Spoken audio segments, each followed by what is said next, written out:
여러분 반갑습니다. 헤어 컬러링 2강 모발색에 대해서 수업하도록 하겠습니다.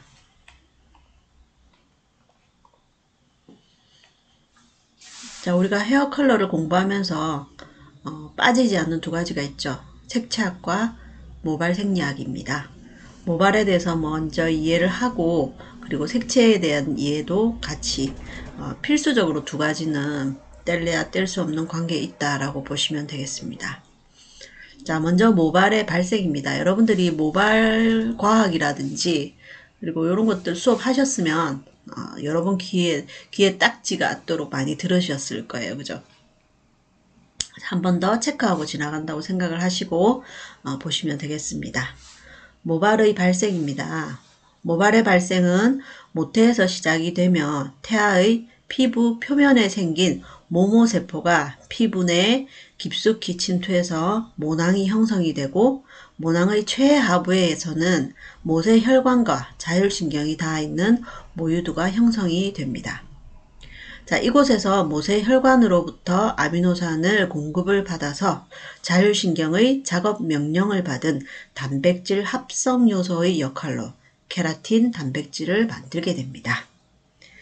케라틴 단백질이 커지면서 모모세포는 성장을 해서 분열을 시작하고 위로 각화 현상을 거치면서 밀려 올라가서 우리가 눈에 보이는 모발을 형성을 하게 되는 것입니다. 자, 모발의 기능을 보겠습니다. 모발은 우리가 보호 기능과 배출 기능, 감각 기능, 장식 기능이 있습니다. 자, 먼저 보호 기능을 한번 보겠습니다. 모발은 물리적인 마찰과 자외선, 추위나 더위, 충격으로부터 완충작용을 해서 두피를 보호를 해줍니다. 우리가 머리카락이 없다면 자외선을 바로 직사광선을 맞으면 두피가 굉장히 따갑지요. 따갑기도 하고 또 외부 충격에 우리 쿠션 역할을 못하기 때문에 모발을 대머리이신 분들은 좀 위험하다고 할 수가 있습니다. 자, 그 다음은 배출 기능입니다. 체내 중금속과 피지샘에서 분비된 피지의 분비를 외부로 배출시키는 역할을 하게 됩니다. 이 배출 기능은요, 체내 중금속을 배출하기 때문에 우리가 마약 성분이라든지 이런 것들 검사할 때도 모발을 검출해서 검사를 하면 바로 알 수가 있죠. 그 다음 감각 기능은요, 모발 자체에는 신경이 없지만 모근에 연결되어 있는 신경이 외부의 자극을 감지하면서 반응을 하죠. 자, 모근에 신경이 연결되어 있기 때문에 우리가 머리카락을 잡아당겼을 때 아픔을 느끼게 되죠. 그리고 우리가 춥거나 놀랐을 때 머리가 쭈뼛하고 서는 기능. 자, 모발의 그 잇모근 때문에 그런데 그런 것을 느끼는 것도 감각 기능이라고 할 수가 있겠죠. 자, 그 다음에 우리가 지금 헤어 수업을 받고 있는 이유입니다. 장식 기능. 개인의 개성에 맞는 헤어스타일을 연출해서 아름다움을 표현하는 장식 기능이 있다. 지금은 우리는 장식 기능이 가장 중요하게 보이죠. 하지만 보이지 않는 보호 기능, 배출 기능, 감각 기능도 굉장히 중요하다는 것. 자, 이러한 우리 머리카락은 성장의 주기가 있습니다. 이것을 모발의 성장 주기라고 이야기를 하는데요.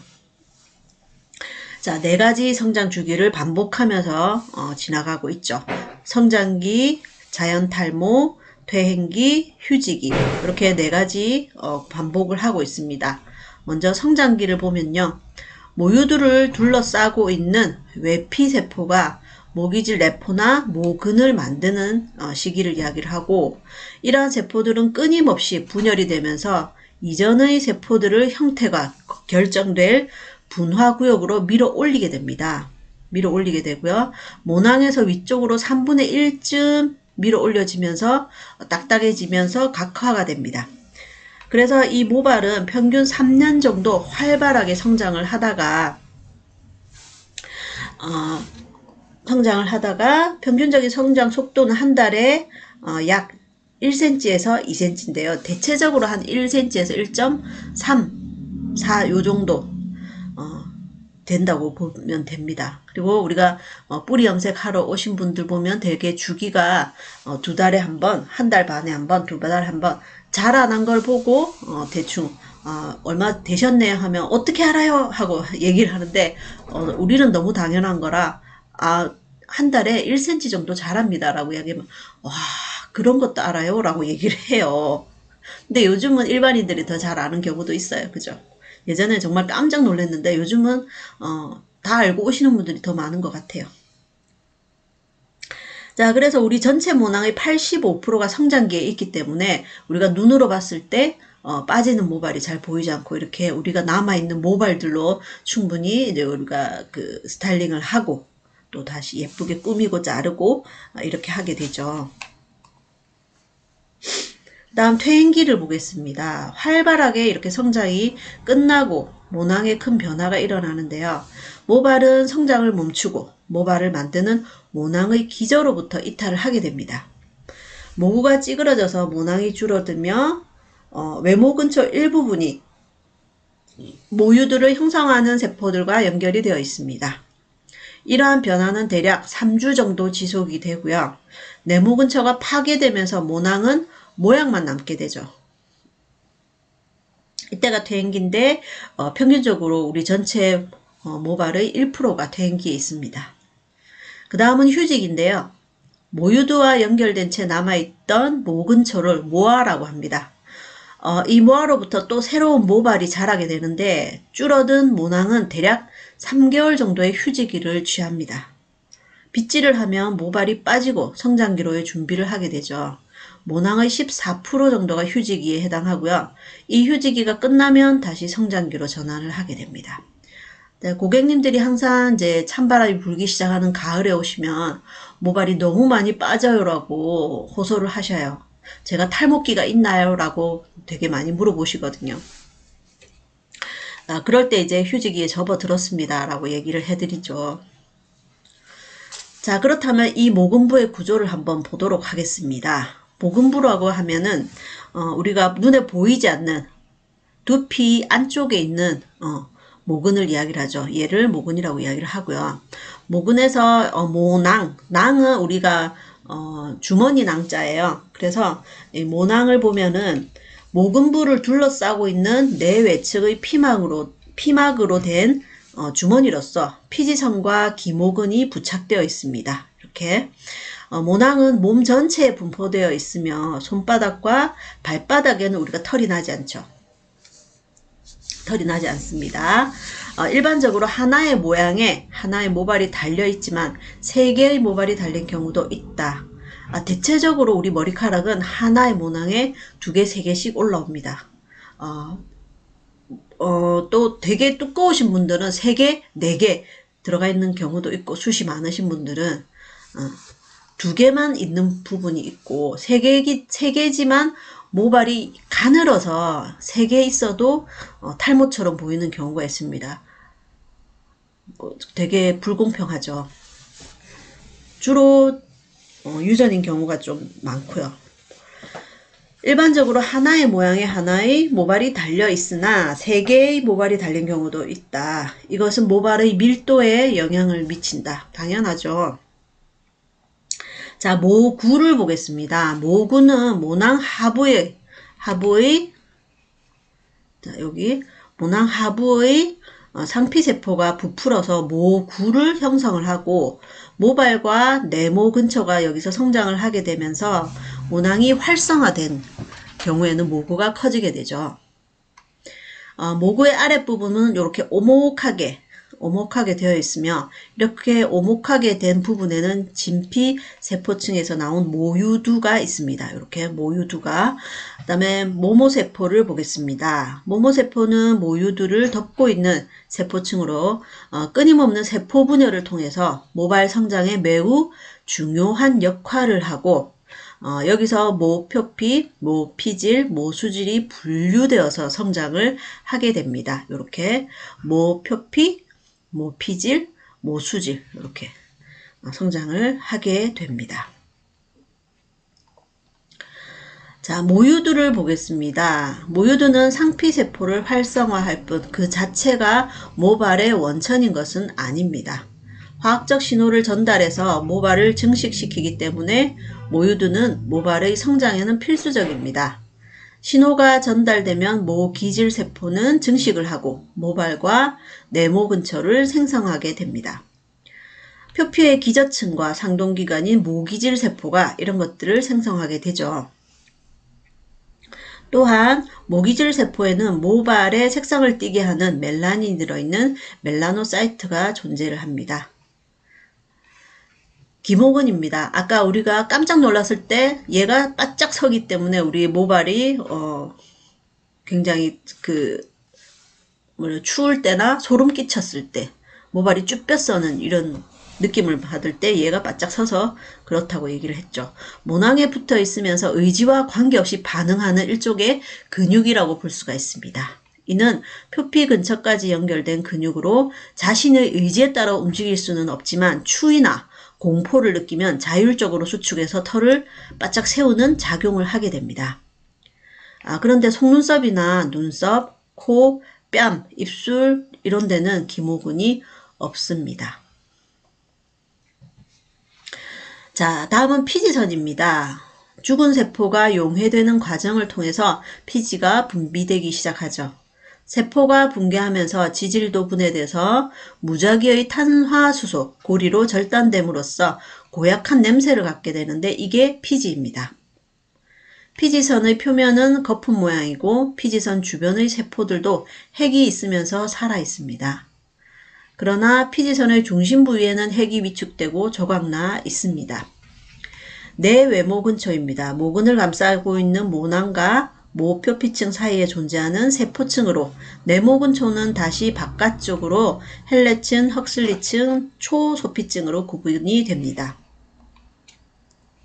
새롭게 만들어진 모발이 완전히 각화되어서 밖으로 나오게 되면 이들 세포층도 비듬이 되어서 소멸을 하게 됩니다. 자, 그 다음 우리한테 중요한 멜라노사이트 색소세포죠. 색소세포, 모발의 색을 결정짓는 멜라닌 색소를 생성하는 색소 형성세포이다. 자, 멜라노사이트는 우리가 색소 공장이라고 볼 수가 있습니다. 색소세포를 만들어내니까요. 그래서 이 색소세포가 색소 형성을 멈출 때 모낭에 있는 모발은 흰색을 띠게 됩니다. 그래서 이 멜라노사이트 공장이 문을 닫으면 우리는 이제 흰머리가 나게 되죠. 더 이상 색소를 만들어내지 않기 때문에. 이것은 전문적으로 이야기를 하자면 색깔이 없다 라고 이야기를 하면 흰머리의 의학 용어는 회백색이라고 이야기를 합니다. 자, 그러면 이제 우리가 눈에 보이는 모관부에 대한 구조를 살펴보도록 하겠습니다. 모관부의 구조, 가장 먼저 외부에 있는 모표피, 큐티클입니다. 모발의 바깥층에 딱딱한 케라틴층을 이야기를 하고요. 투명한 물고기 비늘 모양으로 여러 겹으로 겹쳐져서 모발 내부를 외부 자극으로부터 보호하는 역할을 합니다. 대개 3개에서 10개 층으로 이루어져 있고 기름과 친화력이 강한 친유성이기 때문에 물과 약재에 대한 저항력이 강하지만 기계적인 자극에는 굉장히 약한 편입니다. 모발의 전체 10%에서 15% 정도를 차지하고 구성 비율이 높을수록 모발은 단단하고 투명하며 마찰에 대한 강도도 굉장히 높습니다. 그래서 우리가 모표피가 손상이 되면 겉으로 봤을 때 굉장히 거칠고 이 큐티클이 손상이 되면 우리는 눈으로 육안으로 봤을 때 모발 손상이 굉장히 심하다라고 보여집니다. 그리고 우리가 모발을 클리닉을 했을 때 이 모표피를 빠져나온 간측 물질과 함께 모표피를 단단하게 만들어줄 수 있는 처치를 하는 것이 중요를 하죠. 우리가 모표피가 이렇게 들려있고 큐티클이 들려있는 상태에서는 유실물들이 흘러나오게 되고 그리고 영양을 아무리 넣어도 다시 또 흘러나오게 돼요. 그래서 이런 것들을 이제 많이 정돈한 클리닉도 세분화되어서 안을 채워주는 간측 물질과 우리 큐티클을 단단하게 해주는 그런 물질들, 그런데 우리가 모관부에 나와 있는 모발 자체가 이미 살아있는 세포가 아니다 보니 일시적인 경우가 많고요. 그래서 솔직히 말해서 우리가 손상물을 완전히 일시적으로는 좋아 보이게 할 수 있지만 그게 유지력을 길게 할 수는 없고요. 복구 매직, 복구 이렇게 펌이라든지 이런 거는 원칙적으로는 있을 수가 없다. 대신에 일시적으로 좋아 보이게 할 수는 있다. 그러나 유지는 오래 할 수가 없다. 거의 매일 관리를 받지 않으면 유지가 될 수가 없겠죠. 계속 간축물질을 채워주고 시멘트 역할을 하고 본드 역할을 하고 했을 때 모발이 계속 이제 보수가 된 상태로 보이기 때문에 굉장히 좋아 보입니다. 그러나 하지 않고 그대로 또 샴푸를 하다가 매일 샴푸를 하면서 또 씻겨져 나가고 유실되고 간축물질이 흘러나오고 하다 보면 큐티클도 떨어져 나가죠. 벌어져 있는 큐티클이 떨어져 나가거나 이렇게 했을 때는 또 다시 손상이 돌아오죠. 그래서 요것들을 일시적으로 접합하는 거를 가지고 이제 복구라고 이야기를 한다면 조금 이제 나중에 크레임이 걸리지 않을까라는 생각을 합니다. 곱슬머리 정도가 심한 아프리카인들은 직모인 유럽의 모발보다 더 많은 표피층을 가지고 있으며 아시아인들 또한 유럽인보다 더 많은 표피층을 가지고 있습니다. 자, 큐티클을 나누어 봤을 때 가장 안쪽에 있는 아이가 엔도큐티클, 중간에 있는 아이가 엑소큐티클, 가장 가장자리에 있는 아이가 에피큐티클이었습니다. 자, 에피큐티클을 먼저 보겠습니다. 30% 이상의 높은 시스틴 함유량을 가지고 있으며 약품에 대한 저항이 가장 강한 층으로 딱딱하기 때문에 물리적인 작용에 약합니다. 그래서 여러분들이 집에서 매직기로 열심히 모발을 스타일링하고 다리고 아이롱 작업을 하다 보면 이 물리적인 힘을 가하기도 하고 열에 대한 손상과 같이 들어오기 때문에 집에서 꾸준하게 아이롱 쓰시는 분들은 정말 관리를 잘 하셔야 됩니다. 그래서 열 보호제를 충분히 발라주시고요. 그리고 클리닉을 꾸준하게 해주셔야 그나마 열에 대한 손상 그리고 물리적인 힘에 의한 손상을 최소화할 수가 있습니다. 자, 다음은 엑소큐티클입니다. 가운데 있는 큐티클이고요. 시스틴 함량이 많지만 퍼머넌트 같은 시스틴 결합을 끊는 약품에 굉장히 취약합니다. 그래서 단백질 용해성 약품에 대한 정해 저항성이 굉장히 강하다. 자, 엔도큐티클은 시스틴 함량이 적고 단백질 용해성 약품에 약하고 모발을 잡아당기면 엔도큐티클이 갈라지거나 파열이 됩니다. 우리 쭉 찢어지죠. 자, 그 다음 모피질 콜텍스입니다. 콜텍스는 수백 개의 마이크로 피브릴로 구성된 수십 개의 매크로 피브릴로 이루어져 있습니다. 모발 대부분 80%에서 90%가 우리가 단백질 콜텍스로 이루어져 있고요. 피질세포 결정 영역과 세포 결합물질 비결정 영역 기질로 이루어져 있습니다. 멜라닌 색소가 존재를 하며 아미노산의 다중결합인 폴리펩티드 결합의 구조를 가지고 있습니다. 친수성이며 모발의 화학적인 작용이 일어나는 곳입니다. 자, 간축물질을 한번 보도록 하겠습니다. 이 간축물질은 섬유상 세포 가닥들 중간의 빈 곳에 틈새에 채워진 물질로 섬유상 세포들을 보다 견고하고 결합할 수 있도록 만드는데요. 주 성분은 케라틴이고 이 섬유들을 연결하고 있는 시멘트 역할을 하고 있습니다. 건강한 모발의 피질 내부에 차 있으면서 모발에 적절한 수분을 유지를 하게 되고 부드럽고 탄력 있는 모발을 만들어 주는데요. 또한 이 화학적인 시술을 할 때 퍼머넌트 웨이브를 유지해주고 염색을 할 때 염료들을 고착시켜주는 역할을 하게 됩니다. 이러한 간축물질들이 화학적인 시술로 인해서 빠져나가면 모발은 손상을 입게 됩니다. 당연히 이 모발의 주성분과 같은 아미노산 성분으로 만들어진 모발 보수제를 통해서 손상된 모발에 부족한 간축물질을 보급을 해서 모발을 자연스럽고 건강하게 회복을 시켜 주어야 합니다.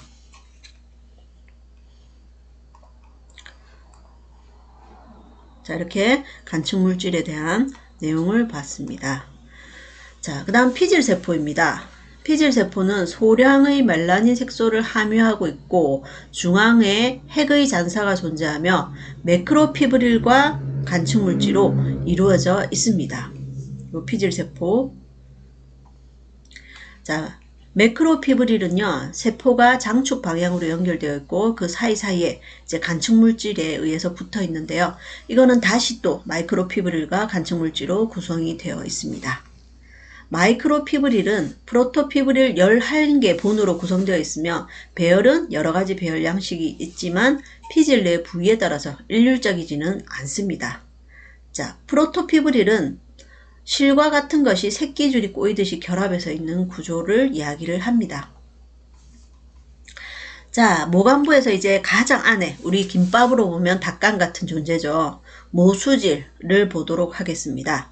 모수질은요, 모발의 중심부에 있는 이 모수질은 공동으로 가득 찬 벌집 모양의 다각형 세포가 종 방향으로 나열되어 있으며 모발 전체에서 가장 적은 비율을 차지를 합니다. 시스틴 함량은 모피질보다 적으며 멜라닌 색소를 포함하기도 합니다. 모발에 따라서 연필심과 같이 일정하게 연결된 곳도 있고 중간에 듬성듬성 절단된 곳도 있으며 아무것도 없이 그냥 텅 비어 있는 경우도 있습니다. 자, 다음은 모발의 구성 성분에 대해서 알아보도록 하겠습니다. 모발은 가장 많은 게 단백질이겠죠. 단백질 케라틴으로 구성되어 있고요. 모발을 구성하는 아미노산은 18가지 종류입니다. 자, 탄소, 수소, 산소, 질소, 황입니다. 이 5가지는 꼭 얘기를 해주시고요. 탄산수질황 이렇게 예전에 외웠던 기억이 나요. 제가 어릴 때. 자, 가장 많은 비중을 차지하는 것은 시스틴이며 약 14%에서 18%까지를 차지를 합니다. 자, 그 다음 지질입니다. 지질은 피지를 이야기를 하고요. 모발의 지질은 피지선에서 분비된 피지와 피질세포가 가진 지질에서 기인을 하게 되는데요. 피지의 분비량과 조성은 나이, 성별, 인종, 호르몬 등 내부 요인과 온도, 마찰 등의 외부 요인의 영향을 받아서 개인에 따라 그 차이가 굉장히 큽니다. 지질은 모발 구성 성분 중에서 1에서 8% 정도를 차지하고 있고요. 이는 땀과 혼합되어서 그 오일 위에 이제 그 오일 성분 위에 안쪽에 이제 그 뭐라 그래야 되지? 수분이 이렇게 사이사이에 들어가 있는 것 같은 유액상이 되어서 모발과 두피 표면에 넓고 얇은 산성막을 형성을 하게 되고요. 외부 자극으로부터 보호 역할을 합니다. 그래서 이 지질이 꼭 필요할 때는 언제인가요? 우리가 염색을 할 때 모발을 샴푸를 하고 오면 모발이 굉장히 레벨이 높은 염색을 할 때는 따가울 수 있어요. 특히나 우리가 탈색을 할 때는 이 피지를 굉장히 두툼하게 만들고 오라고 얘기를 하고 싶어요. 그래야 두피에 자극이 적고요. 이걸 외부 자극으로부터 굉장히 보호 역할을 하게 됩니다. 그래서 염색을 할 때는 머리를 감지 말고 오세요 라고 얘기를 합니다. 그런데 펌은 어떨까요? 펌은 샴푸를 하고 오시는 게 훨씬 좋고요. 오시면 바로 샴푸를 해서 시술에 들어가기도 하죠. 시술에 들어가는데 염색 같은 경우는 바로 들어가는 게 두피를 보호하기 위해서는 훨씬 좋습니다. 그런데 한번 제가 딱 당황한 경우가 한 번 있었는데 완전히 백모이신 할머니세요. 할머니 이제 새치 염색을 하는데 레벨이 완전 새까만색을 원해서 3레벨로 했어요. 3레벨이면 어지간하면 염색이 안 되기가 더 힘들잖아요. 그죠?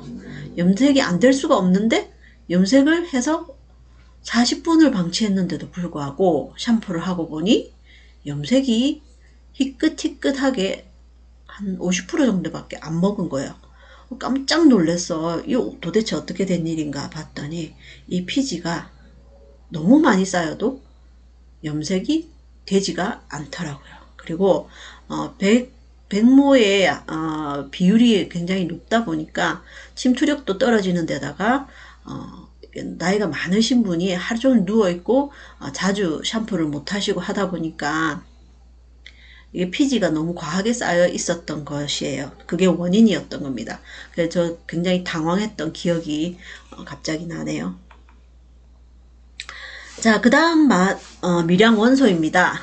탄소, 수소, 산소, 질소, 황해 외에 모발색에 어떤 역할을 하는 것으로 추정되는 다양한 금속 성분들이 남은재에서 검출이 되고, 그 다음에 미량원소 중에서 많은 비중을 차지하는 것은 모발 세정용품, 모발 화장품, 헤어스타일링 제품, 땀, 대기 오염물질이 모발 섬유 조직에 포함된 것으로 칼슘, 카드뮴, 크롬, 구리, 수은, 아연, 납, 철, 비소, 규소 등입니다. 이 중에서 칼슘, 마그네슘, 나트륨, 칼륨 등은 모발용 화장품과 수돗물에 통상 함유된 성분이라고 볼 수 있습니다. 이것도 우리가 어떤 물을 쓰느냐에 따라서 틀리긴 한데요. 유럽에 가서 정말 그 쇳가루, 흙가루 섞인 물로 씻으면 씻어도 씻은 것 같지 않은 그런 느낌, 얼마나 많이 남아있을지 생각만 해도 조금 그렇습니다. 자, 수분입니다. 모발 중에 수분은 유연성, 광택, 통풍, 강도, 정전기 정도 등 모발의 기계적인 성질과 미용상의 특성에 영향을 줍니다. 그래서 모발이 손상되면 정상 모발에 비해서 수분 흡수량은 늘지만 유지력이 약화돼서 건조성 모발이 되는 악순환이 됩니다. 자, 손상모는 수분을 빨아들이죠. 쪽쪽 빨아들이는 대신에 유지력이 약하기 때문에 건조하면 더 건조해지는 이런 악순환이 되죠. 자, 색소입니다. 모발과 피부 그리고 유관 내의 색소는 실제로 인종과 개인에 따라 그 정도 차이가 모두 다르며 주로 검은색 색소와 연관이 되고요. 이는 멜라닌 색소라고 이야기를 합니다. 멜라닌 색소는 피부의 표피 기저층에 존재하는 멜라노사이트 자외선에 의해 자극을 받아 생성이 되며 이때 생성된 멜라닌 색소는 거의 표피를 따라 각질층에서 각질과 같이 탈락을 하고 일부는 피부 내로 흡수되어서 소변으로 배출이 되게 됩니다.